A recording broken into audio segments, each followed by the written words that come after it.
શરૂઆત વાત કરીએ તો અમરેલી જિલ્લાના સાવરકુંડલા તાલુકાના ધાર ગામમાં રસ્તાનો પ્રશ્ન હવે ખેડૂતો માટે માથાનો દુખાવો બન્યો છે। ગામના 54 જેટલા ખેડૂત ખાતેદારોનો આક્ષેપ છે કે તેમની આશરે 450 વીઘા ખેતીની જમીન સુધી પહોંચતો વર્ષો જૂનો ગાડા માર્ગ છેલ્લા 7 થી 8 મહિનાથી દબાણને કારણે બંધ થઈ ગયો છે, જેના કારણે ખેતીની કામગીરી અને અવરજવર માટે મુશ્કેલી પડી રહી છે। ખેડૂતોનો દાવો છે કે સરપંચથી લઈને જિલ્લા તંત્ર અને મુખ્યમંત્રી સુધી અનેક રજૂઆત કરવા છતાં સમસ્યાનો ઉકેલ આવ્યો નથી। ધારથી કેરાળાનો જારજાશાહી વખતનો રસ્તો છે, 32-33 ફૂટનો રસ્તો આવતો હોય એટલે ત્યાં ખોદાણ થયેલું છે, રસ્તો સંપૂર્ણ બંધ કરેલો છે। અત્યારે ખેતર જવાની કોઈ જાતની પરિસ્થિતિ નથી। અત્યારે વરસાદ નથી એટલે એકાબીજાના ખેતરમાંથી આડાવાળા ખેડૂત જઈ શકે છે, ખાતર વાવે, એકાબીજા ખેતરમાં જઈને કપાસ રોપવાનો, પણ વરસાદ થાય એટલે સંપૂર્ણ રસ્તો બંધ છે અને ખેતર જવાય એવી પરિસ્થિતિ અને વરસાદ થાય ત્યારે ખેતર નહીં જવાય એટલે 400 વીઘા જમીન આવેલી છે એ સંપૂર્ણ પડી રહે।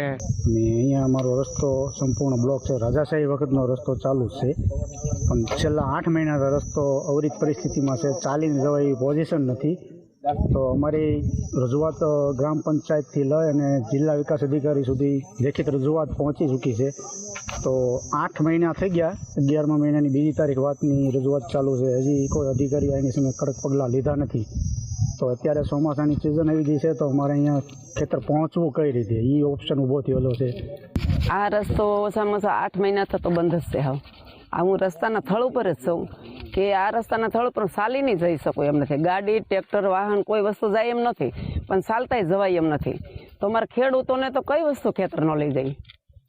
જો આ રસ્તો શરૂ નહીં થાય તો એ પણ એ પગલાં તો લેશે જ, કારણ કે એને કાયદેસર લેવા પડે એમ જ છે, કારણ કે એ 400 વીઘા જમીન પડે એ કોઈને પોસાય એમ જ નથી।